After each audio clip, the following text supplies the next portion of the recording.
Good morning, Tony Novak with a short recording on the healthcare developments over the last 24 hours, really.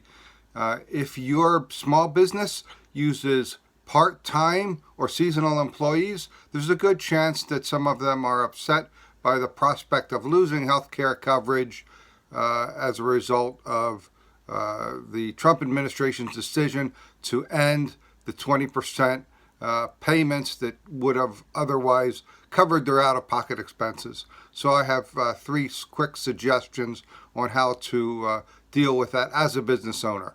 First, get the facts. There's a lot of incorrect information going around, or I would say incomplete or information that leads to the wrong conclusions. First, this is not a decision that affects the poor. You actually have to have income to get into this program.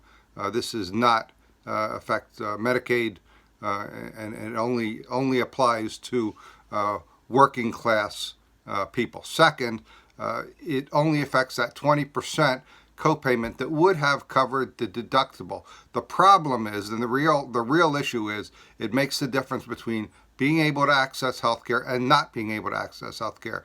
If you have a $5,000 deductible and you're a person that's only making $10,000 a year, if you need to go to a facility and have a procedure, the fact is that they're just not going to book you for that procedure without assurance of that upfront money. So it is significant, and I know that it's causing stress among workers already. I've heard from some of mine here in South Jersey. The third thing is realize that as a business owner, you have some options, not great options, but some options. Certainly you have more options this year than you did last year because of the American Cures Act.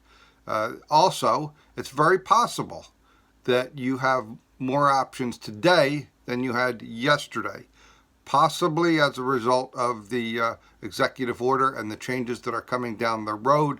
I'm happy to discuss those on a individual basis, case-by-case basis, but very likely it's possible to take a fresh look at your small business's health policy, health plan, and fine-tune it, make some changes to at least put a Band-Aid on the current crisis. Thanks for listening.